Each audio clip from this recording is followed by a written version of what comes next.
et qui ont plus ou moins indiqué à l'ensemble de l'assistance, les principales préoccupations et problématiques du Front populaire. Tout d'abord, je tenais à remercier l'équipe municipale et monsieur le maire pour nous avoir accueillis si gracieusement et avoir exprimé leur solidarité avec le peuple tunisien. Je tenais également à remercier nos amis du Front de gauche, à la fois au niveau du Parti communiste français et du Parti de gauche et d'autres associations qui sont ici présentes.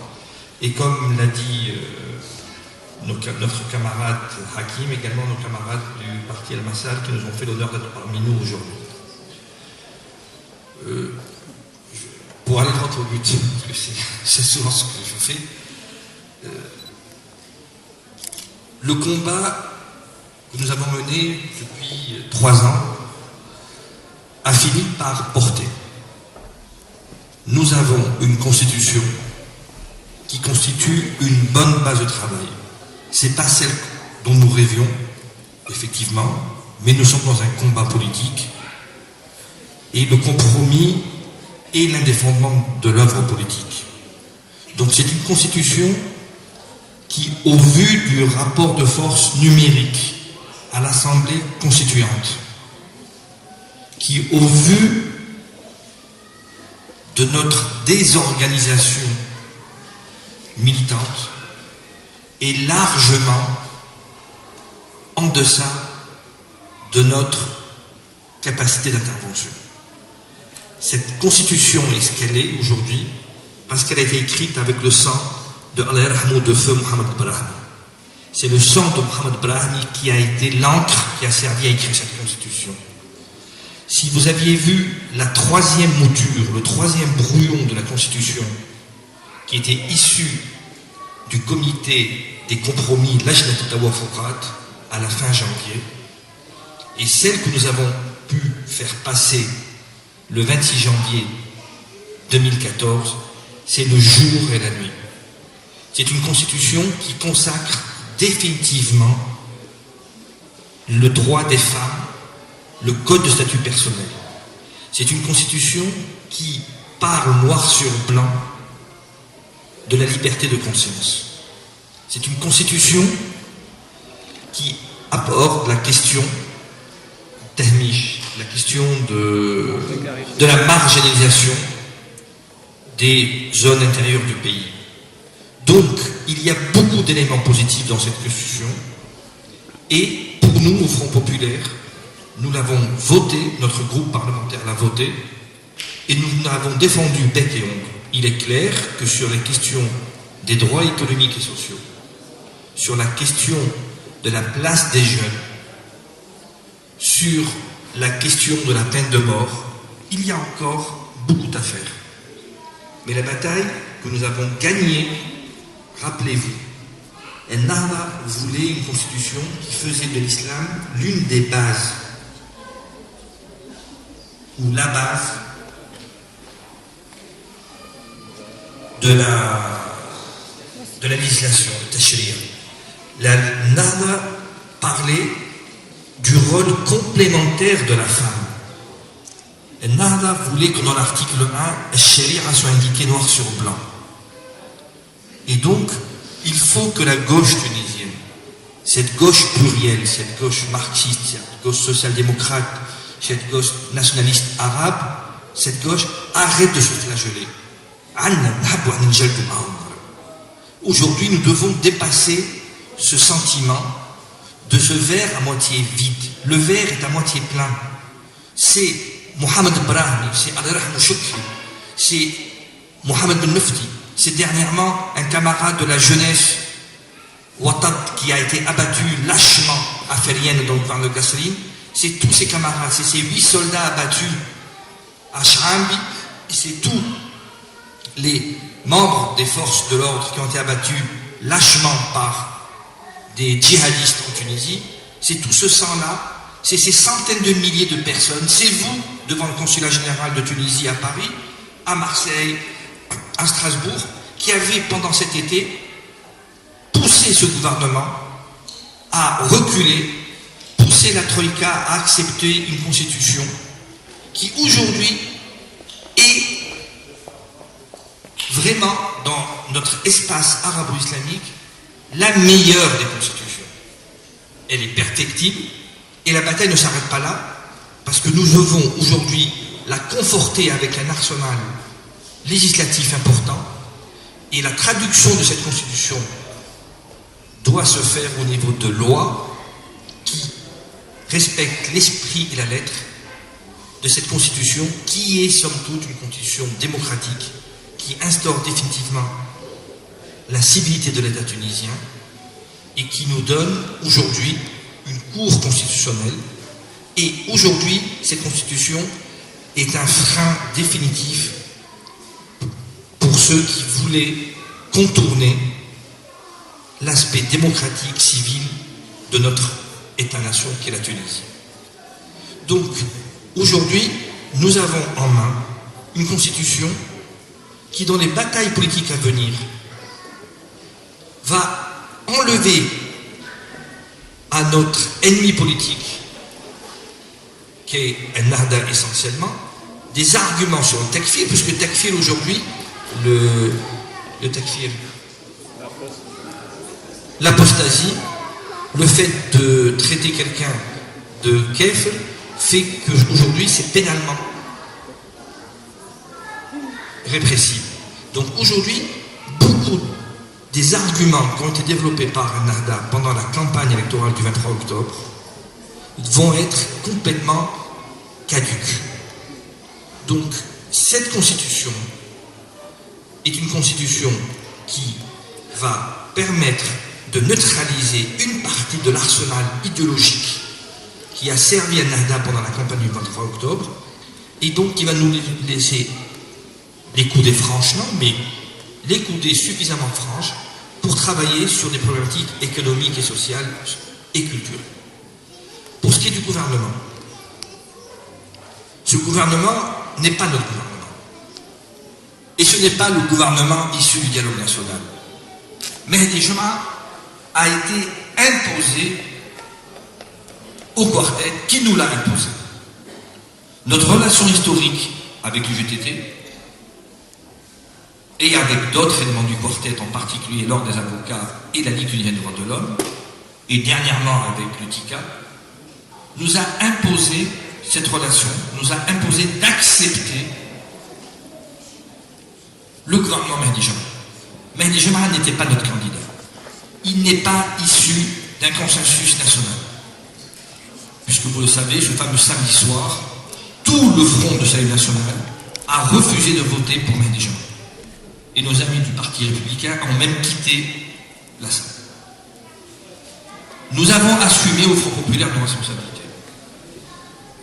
Nous avons, puisque le quartet, et en particulier le GTT, a accepté Mehdi Juma, nous avons dit à Mehdi Juma que nous avons reçu, donc jeudi, il y a 3 semaines dernièrement, que ce qu'il y avait entre nous, c'était la feuille de route.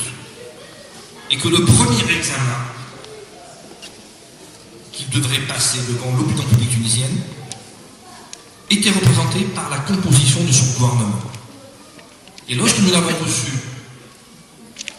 jeudi, il y a 3 semaines, au siège du Front populaire, nous lui avons indiqué qu'il y avait une condition sine qua non pour que le Front populaire vote la confiance de son gouvernement, c'était la non-reconduction de Lotfi Benjedou, ministre de l'Intérieur. J'insiste un peu sur cet aspect des choses. Le ministère de l'Intérieur couvre les assassins de Chokri Belgrade.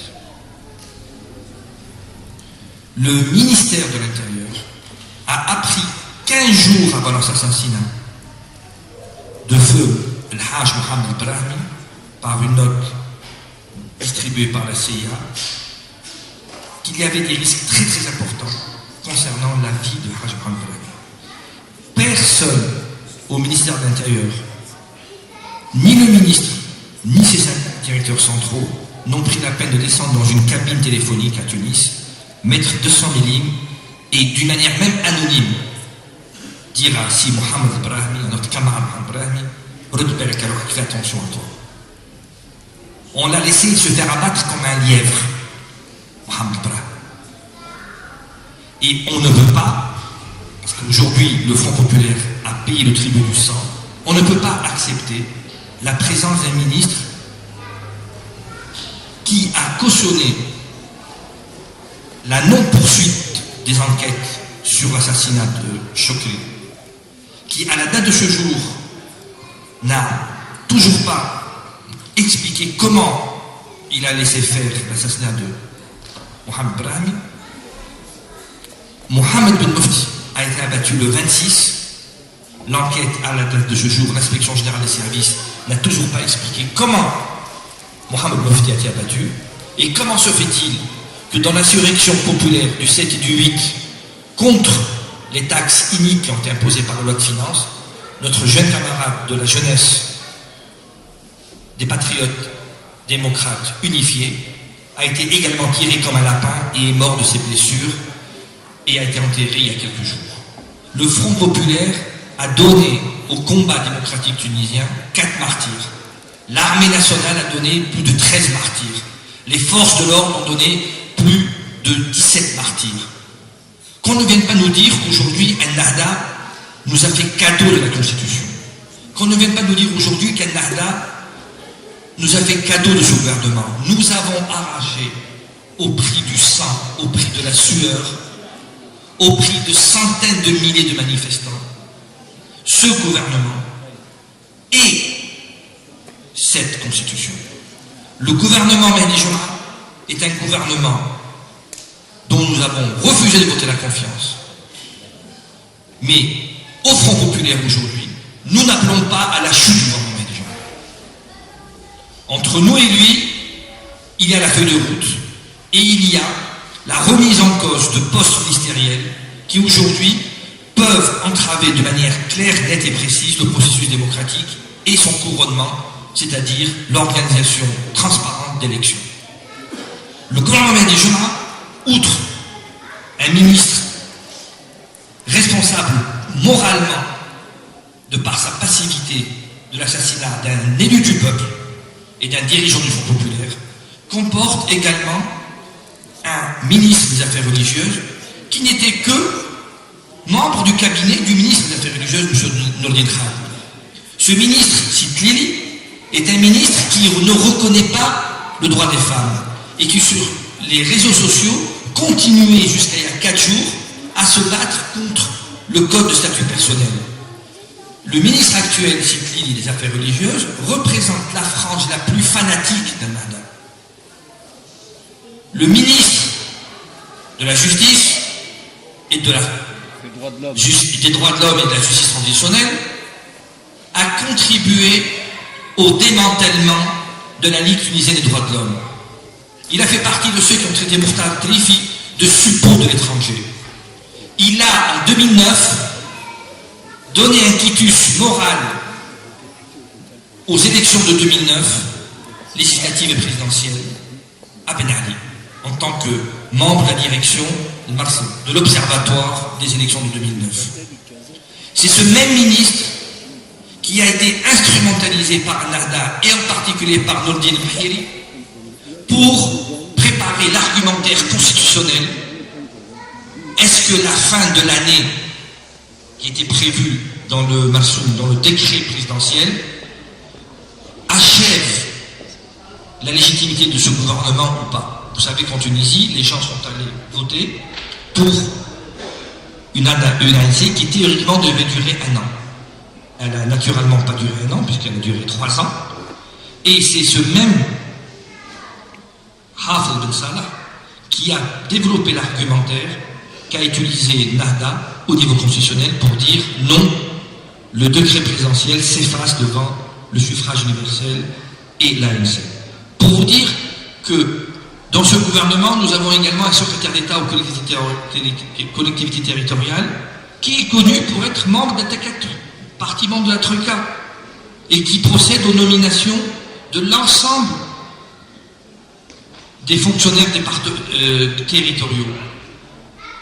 Le ministre de l'éducation Sidi Ben Khlif, est le frère du gouverneur de Célienne, originaire de Medine, cousin éloigné de Laraï, et son frère, donc le frère de ce ministre de l'Éducation, est connu et membre d'Al-Nahda. Il y a également des ministres technocrates qui, aujourd'hui, rompent avec la compétence caractérisée du gouvernement Laraï et du gouvernement Hamadijbeli. Donc c'est très simple aujourd'hui. Ce gouvernement, qui a été salué par un sursaut de la parité dinar-euro, qui a été salué par 3 points gagnés par l'indice boursier de la Bourse des valeurs du Tunis, et le candidat de l'UTICA, donc du MEDEF tunisien. Mais aujourd'hui, c'est le candidat du quartet, dans lequel l'UGTT a pris position en sa faveur. Le débat qui va se poser très bientôt en Tunisie. Mehdi Jama va réclamer une trêve sociale à l'UGTT. Que va faire l'UGTT dans cette bataille-là?